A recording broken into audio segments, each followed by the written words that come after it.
Hello, I'm John and welcome to my new channel. John from Texas loves Germany. I've been to Germany a few times and have experienced the wonderful culture there. I've learned a bit about the German culture and a tad bit of the language, or ein bisschen of the language. I'm thinking of going online to learn to speak more German in the future and to go ahead and maybe live stream it and see if y'all want to join me on that adventure. I have visited Berlin, Munich, and Nuremberg in Germany. I'd like to inform Americans about Germany, and I hope that any Germans who watch can let me know if I get anything right or wrong. Just some helpful stuff for me and other people to learn from. This upcoming video shows me tasting a couple of German beers that I can find here in Dallas. Now, this is not sponsored by anyone, and these are just my opinions. I'm not a real big beer drinker here in the States. I do like some of the lighter Mexican beers, or a dark beer we call Shinerbach. And so it's kind of extremes, but that's my taste on things. So before we get started, I do want to address something I've heard Americans say before. They say, or they ask, do Germans drink warm beer? It's like, what? No, the answer is no. There is an exception though. The only time Germans drink warm beer is during the winter season when Glühbier is available.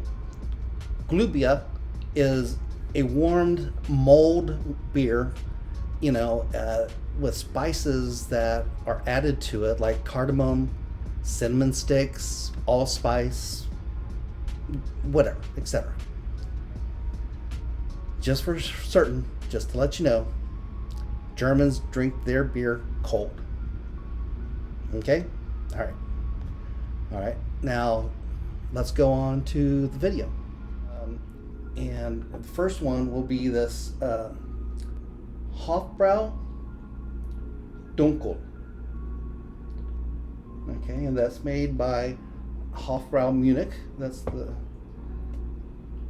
beer there in Munich. And this is I don't know why I'm doing that. Weihenstephaner Vitus. So,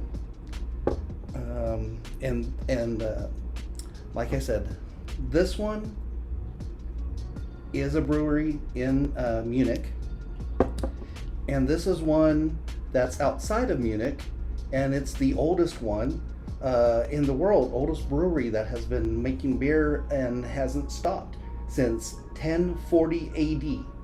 So in about 18 years, it'll be in operation for 1,000 years. So very nice.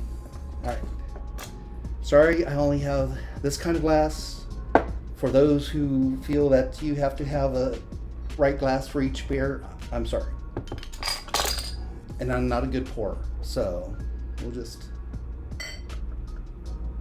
see how it goes from here. Yes, the glass was chilled when I started. Okay. I'll put that over here. And now I'll do the Weihenstephaner. And that one again is this.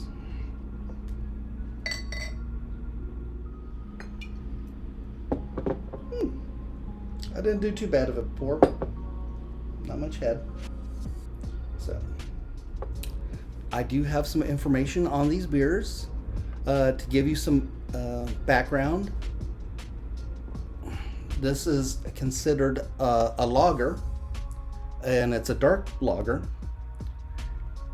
They say that there's dark specialties were being made, blah, blah, blah. This is a refreshing beverage suitable for all occasions, and it consists of a traditional Munich deliciousness. So let's try it. Prost. That's what they say instead of cheers.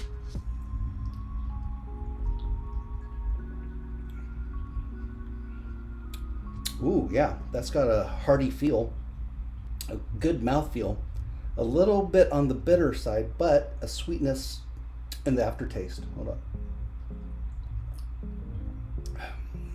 And to show you again, this is the correct bottle for this beer. It's a nice dark beer. Oh yeah.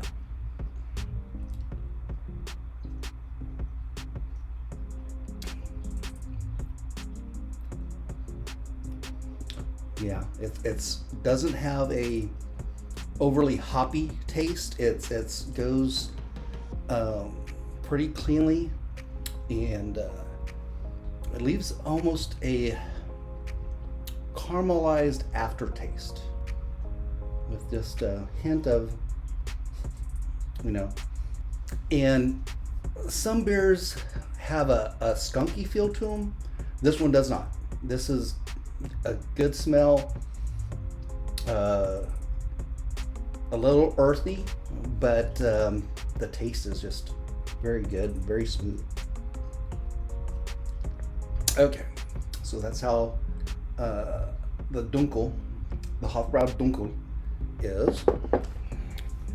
The next one, the Weichen, I'm already drunk. No.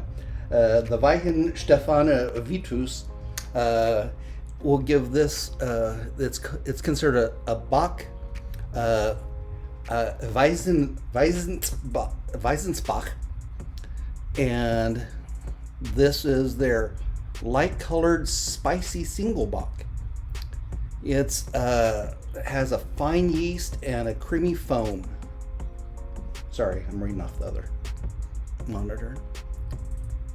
So, and it's supposed to have fruity smell of dried apricots, joins an aroma of citrus, cloves, and hints of banana.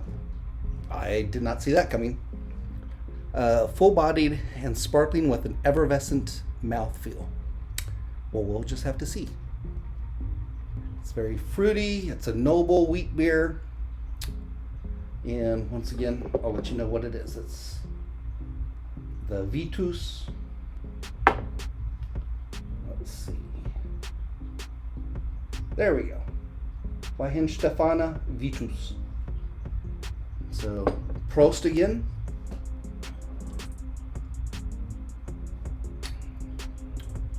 Ooh, that's kind of got a little different mouthfeel there than the darker beer.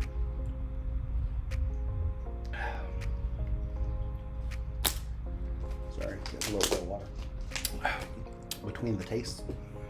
All right, sorry, let's start this one all over again. The Weichen Stefana Vitus. Take a look at that beer. Compare it to the other one. It's a real dark one. Okay. It has a slightly citrus smell.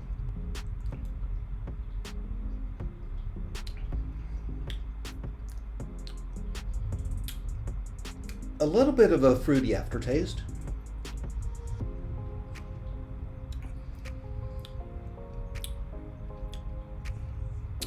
I really can't distinguish some of the tastes they were talking about, like the dried apricots or whatever. I do, or cloves, but I do get a citrusy feel from this. A good mouthfeel too.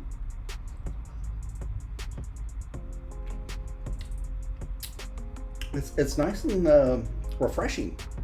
I think this would be good to take out for the. Let's see what they're talking about. I think this would be great to take out on a picnic. It's light. It's not heavy.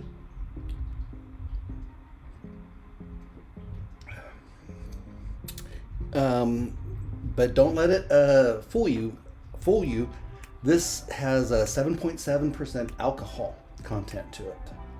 And I'm sorry I forgot to tell you what the Dunkel was. And this one is a 5.5% alcohol. So this is got a little bit more kick to it. You don't really feel it, but it is also in a bigger bottle. Don't know if that means anything, but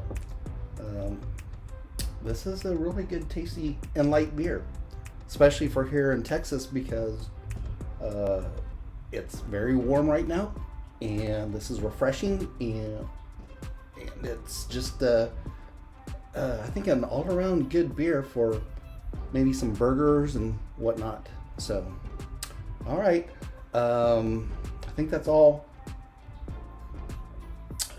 I have to tell you. Let's see, anything else? I hope this gives you a little insight onto some of the German beers. I also plan to try out some of the other beers in Europe, like the Belgian beers and the beers from the Netherlands. So stay tuned, and we shall hopefully see you again and try a few more beers. Thank you very much. Bye.